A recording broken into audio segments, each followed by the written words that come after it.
Today we're going to be talking about the different types of wide receiver catches and when to use each one. Now, one of the most common questions we get asked is when should you go up and high point like a deep pass over the shoulder? So that's what we're going to talk about first. So a high point catch should be any time that football slows you down. So let's use the example of like a fade ball where you're running and that ball is thrown and the quarterback, like in a perfect situation, wants to drop this thing over your shoulder, keep you in stride so you can separate from the defender. If you feel yourself start to slow down at all, that is when you need to go up and get the ball. So if you're running downfield and that ball even makes you slow down a little bit, you shouldn't wait for it and catch it here. Slow down and try to catch it over the shoulder. If you have to slow down, you need to put the brakes on and go up and get that thing at the highest point before that defender can make a play. When you go up and secure it, you need to make sure that we go up strong. And the second thing that's most important is that defenders are taught on the way down to play the football, because they're not running looking at the ball, they are playing us. So when we go up and make this catch, you need to rip it violently to the tuck so we can secure this thing on any type of high point catch. Now fellas, if you're a wide receiver and you would like to train with myself and my staff of coaches this off season, we're going to be traveling out to 15 different cities across the country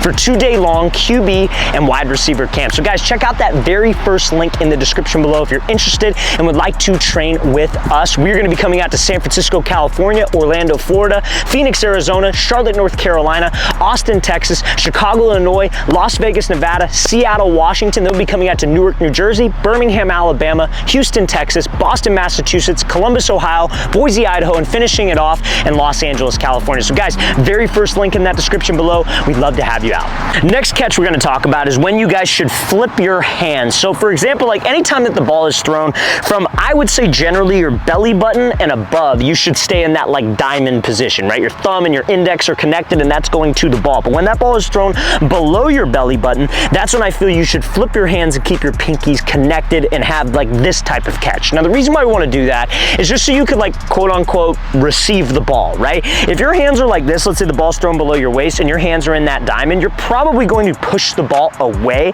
and that's more likely for a drop because you want to receive the ball, right? You don't want to let it cross your face, but you want to receive the ball. So I would say anywhere below your belly button, that's when you should keep those pinkies connected. Now the next catch we're going to discuss is a body catch. Now that's not necessarily something that I personally teach. Like I don't get a group of receivers and say, hey, we're going to catch with our body today, but I'm sure a lot of you have probably watched football on Sundays, on Saturdays. You see college athletes, professional athletes catching the ball with their body when they go over the middle. So I just want to talk about why they do that and maybe some of the advantages of doing that when you're going over the middle. So if I'm running over the middle, quarterback puts the ball with some heat and I catch it here. And let's say I got a defender like right behind me, or I got a defender who's coming down like a safety. If I'm catching this thing here, my arms are extended, that makes it very easy for that defender to play my hands or knock the ball out. But if I catch it with my body, it's an easy way for me to secure this thing. And if I take a hit or somebody's grabbing on me, at least I can still hold on to the ball. Now again, that's not necessarily something I'm going to teach, but that's why you see so many wide receivers catch with their body.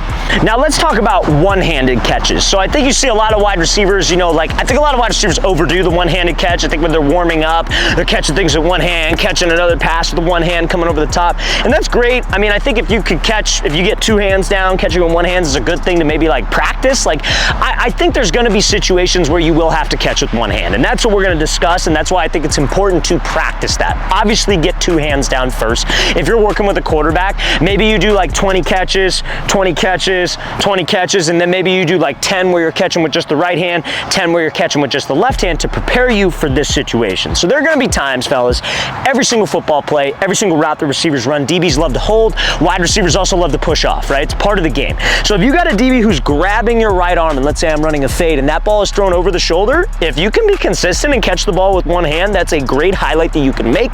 That's a great play that you can make. And by practicing one-handed catches, you can help yourself do that. So if you're running a fade and somebody's grabbing on your inside arm, that is probably the time to go up with one. I really don't feel there's any other situation than when a DB's grabbing on your hand. If you get two, always get two, but it's good to be prepared for one.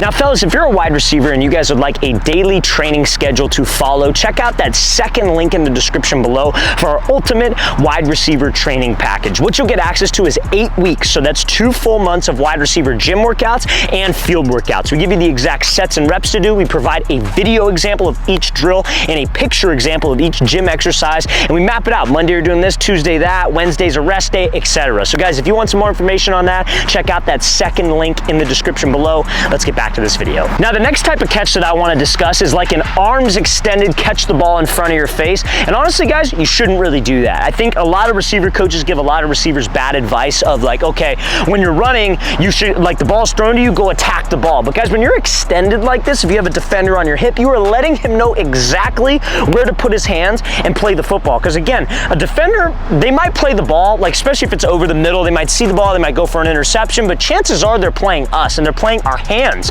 So if we show this, we have a long path to be able to bring the ball back into this tuck position, and you're letting that defender know exactly where to punch that ball out or smack the ball out. So guys, we have to be relaxed. You want to keep your elbows almost at like a 45-degree angle, and don't let it get inside your frame, don't let it cross your face, but you want to be relaxed and almost be late with your hands, because when you're late, it gives the defender less time to react, and it's an easier process to tuck the ball away and secure this thing.